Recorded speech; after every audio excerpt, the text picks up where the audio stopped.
Arsh pe ya farsh pe, simply meaning all or nothing. That's what Prashant Kishor predicted, and it seems farsh it is. He was the kingmaker, the man with that Midas touch who helped Narendra Modi storm to power in 2014, who engineered Nitish Kumar's stunning comeback in 2015, who scripted Mamata Banerjee's landslide victory in West Bengal. 8 victories out of the 9 campaigns, a track record that made Prashant Kishor the most sought after political consultant in India. But today, which is November 14, 2025, as votes were counted across Bihar's 243 constituencies, that golden aura crumbled to dust. His Jan Suraaj Party drew a complete blank. 0 seats, numerous 0. But now the question is, how does a man who once decided the fate of parties fail so miserably when he steps into the arena himself? Well, the answer lies not just in the election results, but in the fundamental disconnect between strategy and substance, between managing campaigns and building movements, between predicting victories and delivering them.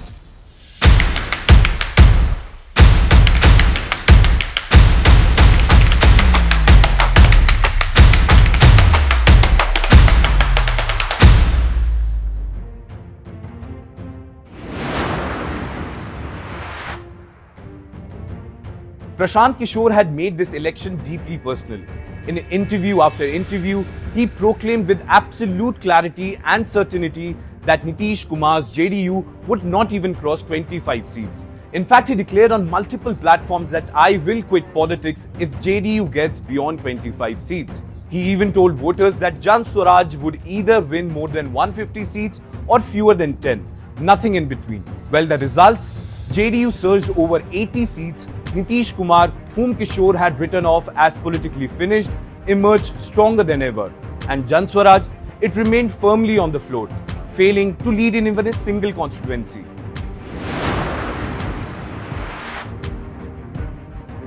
Kishor positioned Jan Swaraj as Bihar's clean governance-focused alternative to caste-based politics. His campaigns centered on education, employment, migration, and corruption-free governance issues. He spent over 3 years traveling 3,500 kilometers across Bihar in his Padyatra, meeting people from diverse backgrounds, projecting himself as a Gandhian reformer standing above political disputes. But Bihar is not won on slogans or symbolism. It is won in the villages, through grassroots networks, through caste arithmetics that has shaped every election for decades. And here, Kishor's entire strategy collapsed. Unlike Arvind Kejriwal's Aam Aadmi Party, which built its success on a strong organizational network and local volunteers before contesting the Delhi elections, Jan Swaraj remained heavy on messaging but light on ground mobilization. The party excelled in digital reach and optics. Kishor's social media presence was formidable, but when votes were counted, those likes and shares didn't translate into ballot boxes.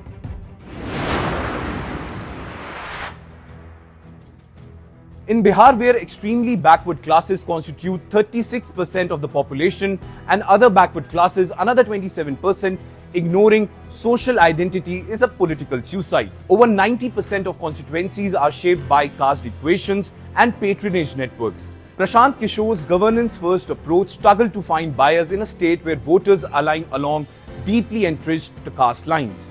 Yadav Muslim coalition for the RJD, EBC supporters for the JDU and upper caste for the Bharatiya Janata Party. Though Jan Swaraj fielded candidates from across caste categories, but without the decades of relationship building that Nitish Kumar or Lalu Yadav enjoyed. Well, now it seems these selections remained hollow. Kishor had no social base to carry his ideas forward.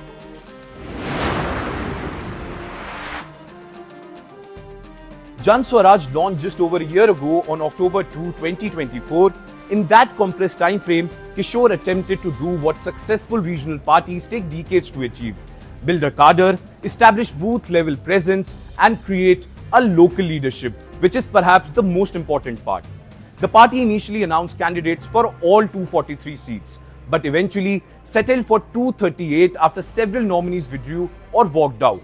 This internal instability also exposed the fragility of his organization.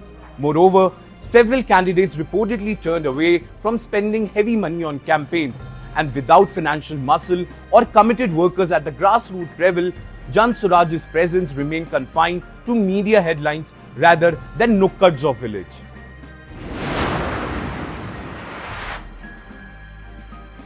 Kishor's biggest liability was his own history.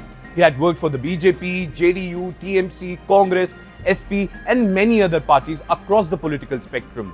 In fact, JDU Minister Ashok Chaudhary said, and I quote, "He's not a committed party leader. Rather, he's a professional person. So who will believe him?" Well, it seems he was right. Voters saw him as a consultant who switched sides for contracts, not as a leader with an ideological conviction.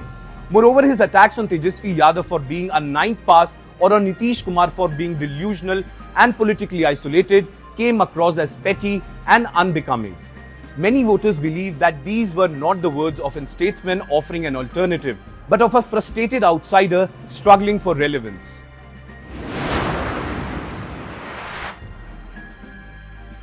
Bihar's verdict delivered a harsh reality. Political credibility cannot be built through messaging alone.